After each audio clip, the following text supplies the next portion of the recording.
A lamp glows at noon in a town where sunlight never touches the square, and nobody speaks about it like a miracle, only habit. A child in Norway once drew a yellow sun on paper, then looked up at mountains already swallowing daylight before afternoon had properly begun. High above that valley, the ridgeline burned bright, while the streets below stayed blue and dim, as though morning had been exposed and erased. This is not one town's weather story, but 7 northern communities that learned to negotiate with darkness, until darkness finally became architecture, ritual, schedule, memory. In Rjukan, people spent generations watching sunlight land everywhere except where they lived, a quiet deprivation so ordinary children inherited it before understanding loss. Rjukan lies deep in a narrow valley in Telemark, Norway, where steep surrounding mountains block every trace of winter sun from reaching the streets. The idea of stealing daylight was older than the mirrors themselves. Founder Sam Ide imagined a sun mirror in 1913, then history left it waiting. Nearly a century later, artist Martin Anderson revived the impossible thought: if the sun would not enter town, perhaps the mountain could send it. So 3 computer-controlled heliostats were mounted high above the square, tracking the low winter sun and throwing reflected light down into the center. What they finally deliver was not warmth alone, but proof that people will redesign a mountain before accepting permanent absence as the shape of life. The reflected patch reaches roughly 600 square meters, with brightness reported at nearly 80 to 100% of captured winter sunlight. And still, the most revealing image is smaller, neighbors standing in the bright ellipse, not rushing anywhere, just letting noon touch their upturned faces. That's the first lesson of living in darkness. Sometimes the most defiant act available to a human being is simply standing still in light. Far north in Tromsø, the sun disappears too, yet the city tells a stranger story, one where darkness is not always framed as defeat. Studies connected to Tromsø found residents did not show the extreme winter sleep disruption that outsiders might assume from such dramatic seasonal light shifts. Even more unsettling, some research suggests Tromsø residents report less wintertime depression than expected, as though mindset can sometimes alter the emotional weather itself. That does not mean polar night is harmless. Circadian rhythms can drift, fatigue deepens, and isolation, anxiety, and seasonal depression remain real and serious risks. But Tromsø offers a different adaptation. Treat winter not as an enemy to outlast, but as a season with its own rules, beauty, purpose. People lean on light therapy lamps, outdoor routines, exercise, social gatherings, and the brief blue twilight at midday that locals quietly call the blå timen. The contrast is almost offensive to modern instincts. Less sunlight outside, more deliberate light inside, fewer hours of day, more intention placed inside living. And somewhere in that blue hour, when the horizon glows without ever becoming actual day, a person can feel both smaller and strangely steadier. Then there is Utqiagvik, Alaska, the northernmost city in the entire United States, where polar night settles not as novelty, but ancestral, inherited fact. The sun stays below the horizon for roughly 65 days, and life continues anyway. School runs, work shifts, grocery trips, ceremony, memory, and song. Utqiagvik is rooted in Inupiat culture, where endurance in Arctic conditions is not branded as resilience, because it never once needed outside branding or naming. From the outside, outsiders see only darkness first.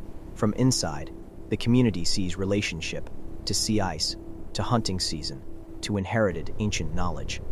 The devastating truth is that a place can master darkness for thousands of years and still be more threatened by modernity than by winter itself.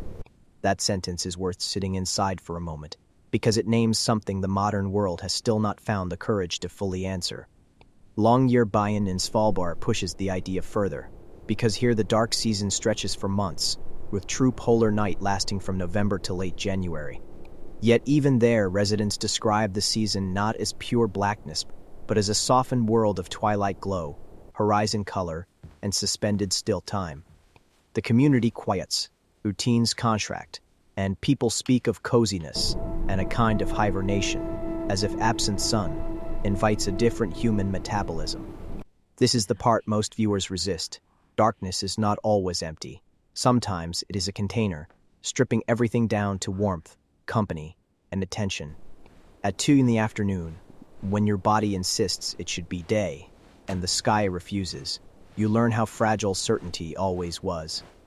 Then comes Siglufjörður, a small fishing town in northern Iceland, where winter darkness reshapes distance, intimacy, and what it means to depend on someone.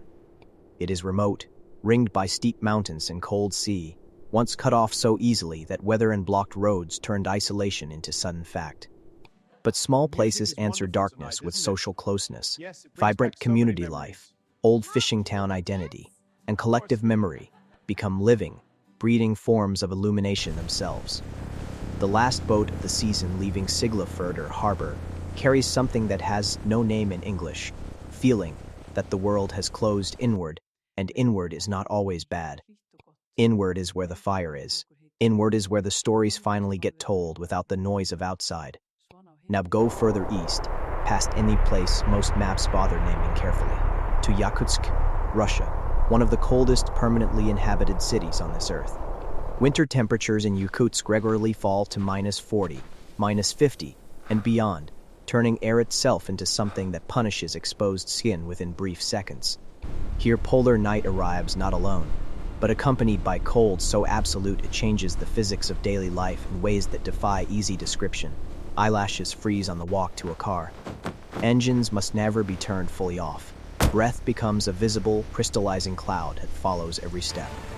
Yet Yakutsk has roughly 300,000 residents who have not fled, have not relocated, have not concluded that comfort somewhere warmer was worth more.